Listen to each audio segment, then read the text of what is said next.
Jadi apa amalan yang paling baik kita kerjakan setiap hari? Apa amal, bukan hanya baik, yang utama dikerjakan tiap hari. Amalan yang utama dikerjakan tiap hari itu adalah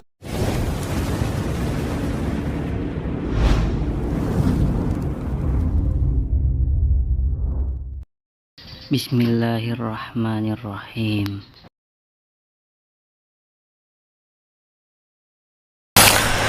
Para muhibbin rahimakumullah. Jadi dalam tubuh kita ini ada yang namanya zahir, jasmani, ada yang namanya batin, ruhani. Makanan yang zahir, nasi makanannya, minum-minuman, nah itu makanan yang zahir ini. Makanan hati apa? Salawat, zikir, baca Quran, mendengari ilmu, itu makanannya rohani.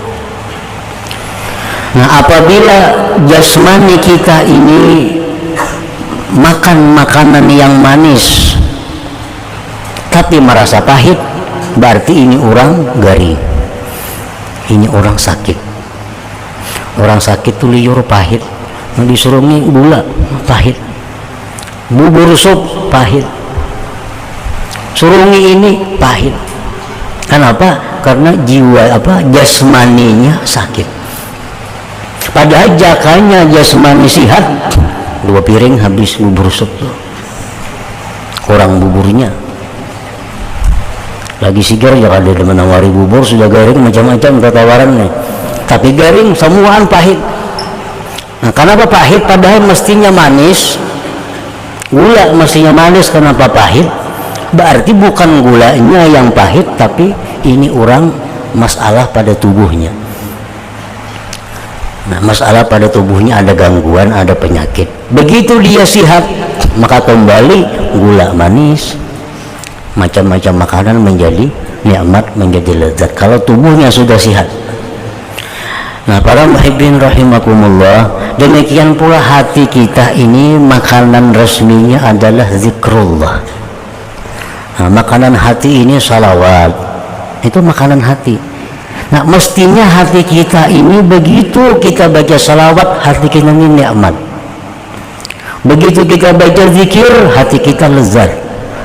Begitu mendengar ilmu, hati kita manis, nyaman.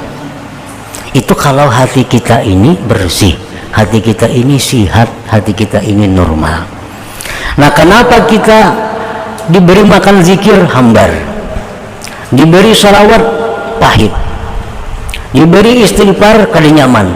Berarti hati kita ini ada penyakit. Nah itu persamaannya antara jasmani dan ruhani.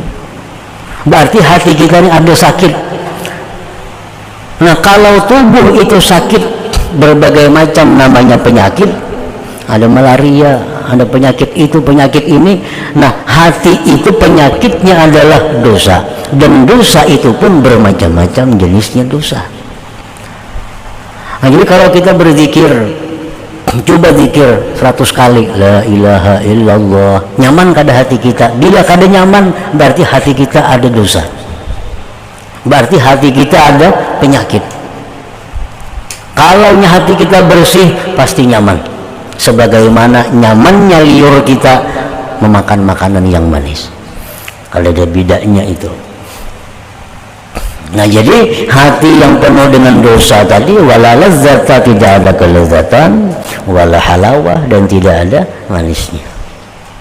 Wa illam yarhamillah ta'ala fasatajurru sahibaha ilal kufri wasyaqawah. Jika Allah tidak memberi rahmat kepada orang yang berdosa tadi, maka dosa-dosa itu akan membawa kepada kekafiran dan celaka. Sebagaimana perbuatan baik itu saling tarik menarik, demikian pula perbuatan jahat pun tarik menarik. Nah, kalau kita berbuat dosa, satu dosa kita kada tobat, nah itu akan mengundang lagi dosa yang lain. Dosa dua sudah jadinya. Nah dua dosa ini akan mengundang lagi dosa yang lainnya. Kalau kita kada tobat, mengundang lagi dosa yang lebih besar daripadanya. Akhirnya undang-undang mengundang membawa kepada kekafiran, dan kafir itu adalah dosa yang paling besar di antara dosa besar. Nah, perbuatan taat pun demikian. Kalau kita berbuat taat sedikit, tapi karena taat kita itu nikmat, taat kita itu lezat karena hati bersih dari dosa, akan mengundang kepada taat yang lain lagi. Nah, dulunya cuma 2 rakaat, nikmat nyaman, sekarang jadi 4 rakaat. Dulunya cuma 100 kali sehari baca salawat karena nikmat, karena nyaman, udah jadi 200 sehari. Nah, itu mengundang kebaikan, itu membawa kepada kebaikan lainnya, dosa pun membawa kepada dosa yang lainnya. Bini-bini itu asal mulanya kada bakal kamban, baju panjang, tangan panjang, bajunya panjang sampai ke batis, cuma kada bakal kamban lagi sebuting. Nah, bila itu kada tobat inya, kena bahandap selawarnya tuh. Bila itu kada tobat, kena bahandap selawarnya.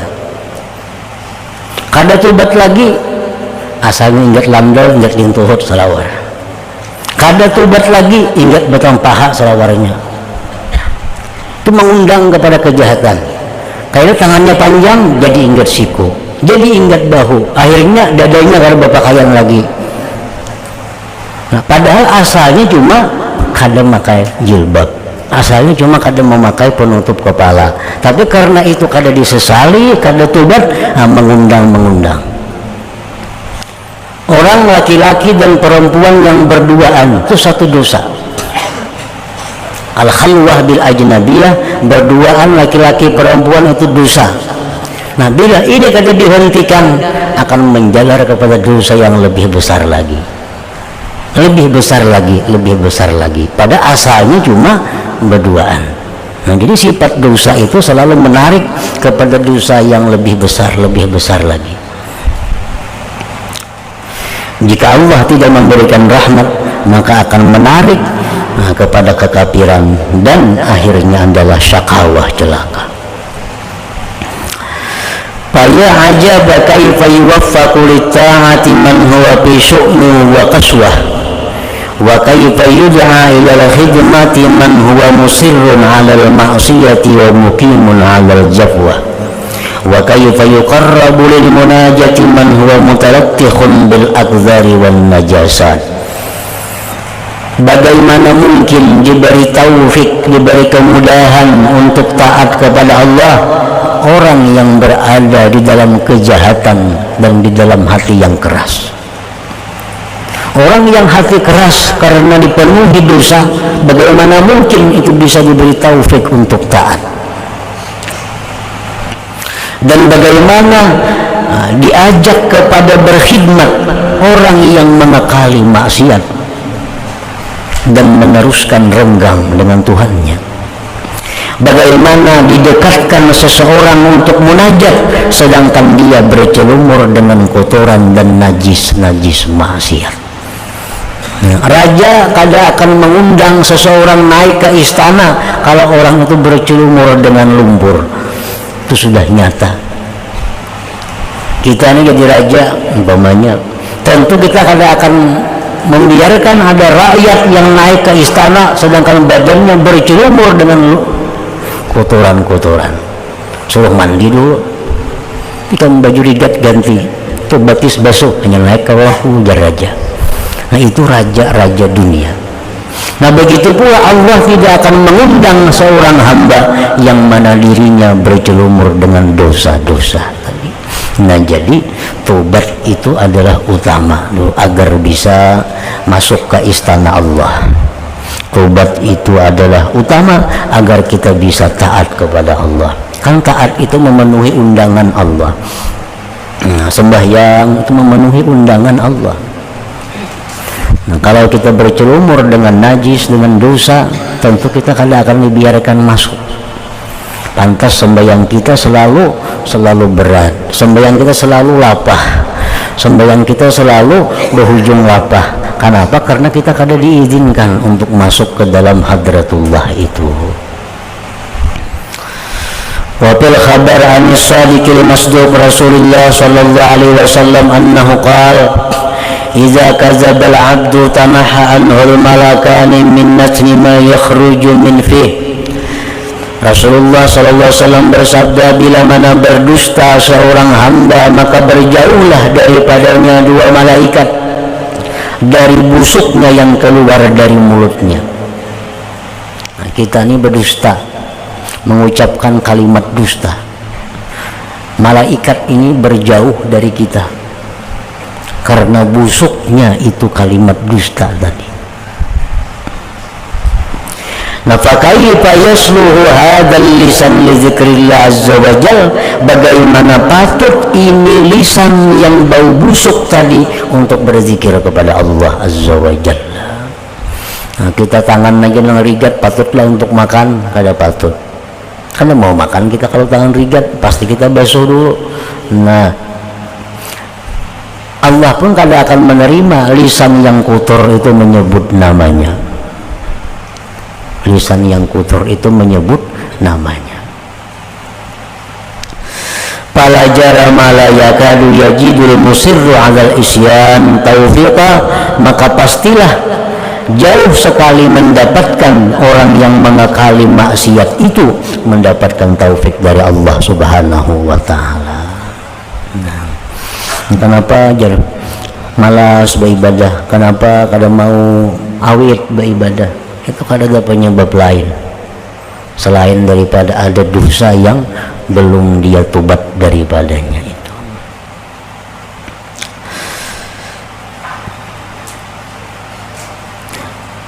Wala takhiffu arkanuhu liibadatillah, dan tidak akan ringan anggota tubuhnya itu untuk beribadah kepada Allah. Orang yang masih bercelumur dengan dosa kada akan ringan anggotanya beribadat kepada Allah. Fa in ittafaqa fa bikaddin, jikalau dia beribadah juga maka dengan susah payah. La halawata ma'ah wala safwah, tidak ada manis besertanya dan tidak ada kebersihan, kejernihan baginya. Wa kullu dzalik li syu'miz dzunub wa tarki taubah, seluruh yang demikian itu akibat daripada jahatnya dosa dan meninggalkannya tobat. Jadi apa amalan yang paling baik kita kerjakan setiap hari? Apa amal, bukan hanya baik, yang utama dikerjakan tiap hari. Amalan yang utama dikerjakan tiap hari itu adalah tobat. Tobat. Pagi tobat, tengah hari tobat, kamarian tobat, tengah malam tobat. Kenapa? Karena kita pasti ada melakukan dosa-dosa di tengah-tengah waktu itu.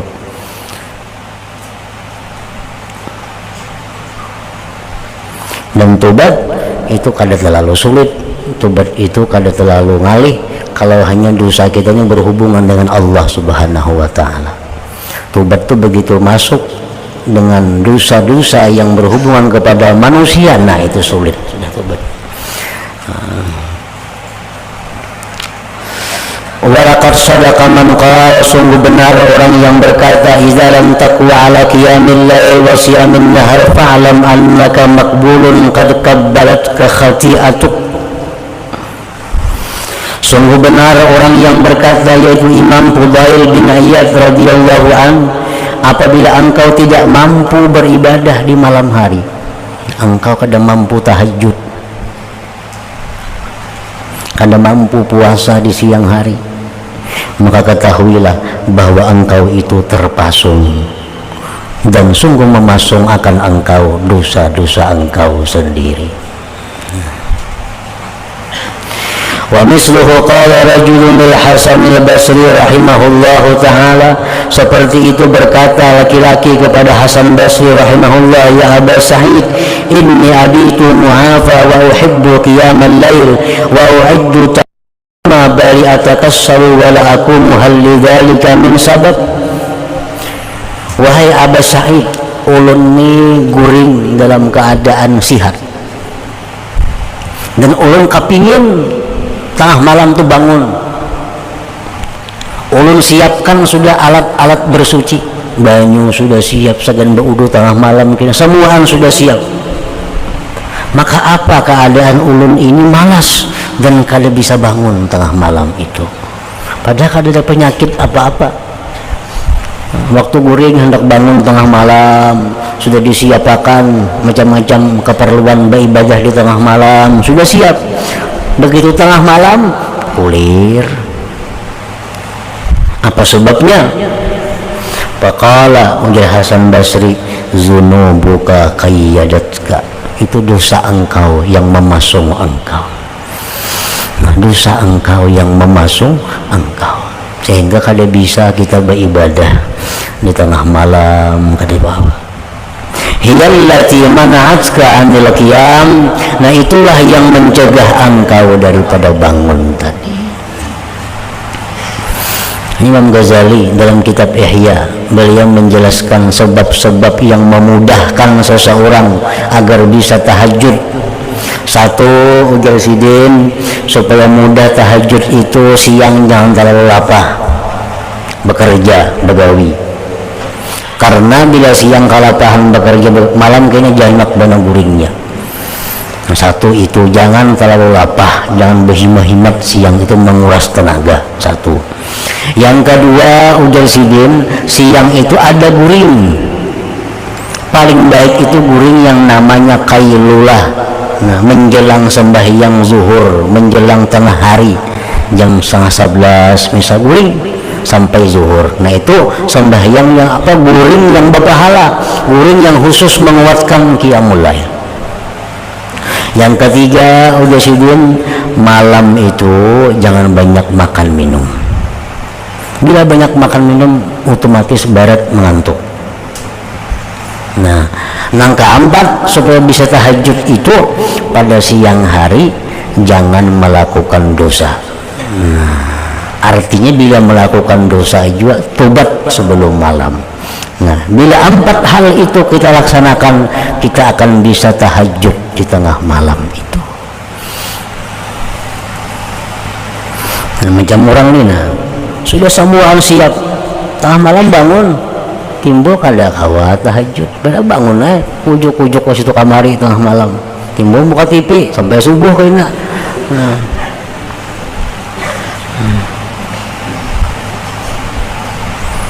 Nah itu kan ada lain sebabnya, zunubun qayyadatka, dosa-dosa itu yang mengikat engkau. Nah jadi itu yang pertama alasan kenapa kita ini selalu diperintah untuk tobat itu. Jadi amalan apa yang paling baik nang ini nih? Salawat kah, zikir, tobat itu yang utama dulu. Bila tobat itu diris, semuaan jadi diris. Semuaan jadi mudah, semuaan jadi nyaman. Kita berzikir kada akan nyaman kalau dosa kita masih banyak. Baca Quran kada akan nyaman kalau dosa kita banyak. Sembahyang kalau apa kita belajar kada akan nyaman kalau dosa banyak. Dosa itu mengikat dari segala kelezatan tadi. Wasani minal amrain, yang kedua dari 2 hal kenapa kita disuruh tobat itu, innama talzamuka taubatu lituqbala minka ibadatuk. Nah, agar diterima daripada engkau ibadah engkau. Kenapa kita tobat? Supaya ibadah kita diterima. Karena kalau kita menggunjing orang umpamanya, nah, kita kada tobat-tobat daripada menggunjing orang, sembahyang kita kada diterima. Pakaian kita ada harta yang haram, sembahyang kita kada diterima. Makanan yang haram kita beribadah kada diterima. Menipu orang kada minta maaf, kada minta halal, sembahyang kada diterima. Nah jadi innama talzamuka taubatu lituqbala minka ibadatuk, supaya diterima daripada engkau ibadah engkau. Kan di Quran dijelaskan innama yataqabbalullah minal muttaqin, Allah hanya menerima amal orang yang takwa kepada Allah subhanahu wa ta'ala. Jadi bila kada bertobat dahulu, kayak apa aja beramal kada diterima Tuhan, selama masih ada dosa-dosa yang kita belum tobat daripadanya. Kan tobat ini pembersihan diri daripada kotoran najis dosa. Nah dengan bersih itu kita akan mudah disilahkan untuk masuk ke hadratullah. Hadratullah adalah ibadah kepada Allah Subhanahu wa ta'ala. Nah, jadi dua hal itu yang menyebabkan kenapa kita disuruh tobat. Satu, supaya kita bisa mendapat undangan Allah untuk taat. Nah, yang kedua, supaya taat kita itu diterima. Taat kita diterima. Nah, karena bila kita diundang, nah itu ada harapan diterima.